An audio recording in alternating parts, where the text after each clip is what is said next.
At ayun nga guys, sa video ito, pakikita ko sa inyo paano mag-print dito sa foldable umbrella. Ito nga po yung ating sapin. Maglalagay tayo ng sapin din eh. Pero meron nga pong ribs ito, medyo maliit lang po kasi yung ribs niya, hindi po kasya dito sa headrest. At guys, sa mga nanonood nga po pala, baka naman po pwede pakishare po itong video para makarating naman po ito sa mga gusto pong, sa mga interesado po sa ganitong klase ng video at sa mga gusto pong magpagawa. Sana makita rin po nila, kaya pakishare po in case po na kailangan po nilang ng ating serbisyo. Dito lang po tayo, RN Printing. Yes guys, hello. Good morning. Kaya for this video po natin guys, Sir Monski TV, mag-print po tayo sa foldable na payong. Kaya papakita ko po sa inyo paano mag-print sa foldable na payong. Ayan po sa likod ko, meron din po tayo dyan na long umbrella. Print lang din po natin yan. Guys, ito ang ating gagamitin, headrest. At ang headrest po natin ngayon ay meron po siyang pangnapin sa likod. Dahil medyo maliit po ang lips ng foldable na payong, kaya hindi na po siya kasya dito sa ating headrest. Ito po ay pang malaking payong po. Ayan guys, ito ninyo.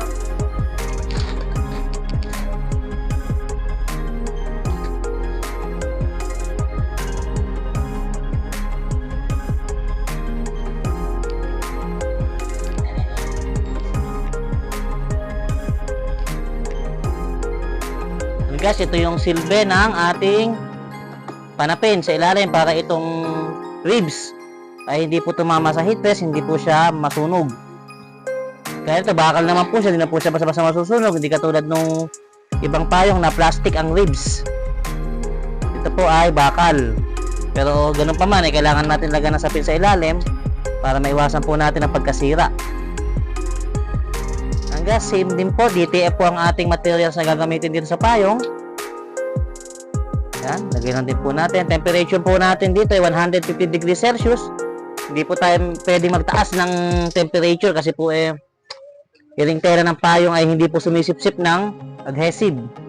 Pag po tayo nagtaas ay maiiwan lang din po doon. Aangat lang po yung tatak natin.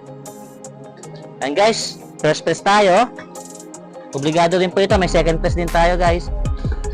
Ito, na first press na natin kanina. Ayan, bakbakin lang natin siya. Kung mapapansin ninyo, matatouch mo pa yung tatak niya, oh. Madaling bakbakin pa yan. Kutkutin mo na ako kung matatanggal. Kaya kailangan ng ating second press. Yan, for second press natin. First press natin ngayon na 5 seconds. Itong ating second press, kahit mga 10 seconds yan, 150 degrees Celsius pa din po.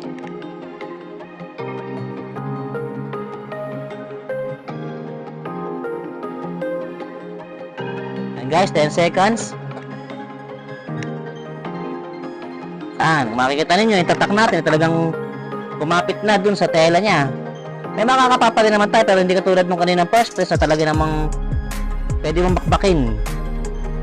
Mababakbakan ng kuko kung kukut-kutin. And guys, yan na natin tatak, foldable umbrella. Ganyan lang po mag-print. Thank you for watching Sir Monski TV. Pa-share po ito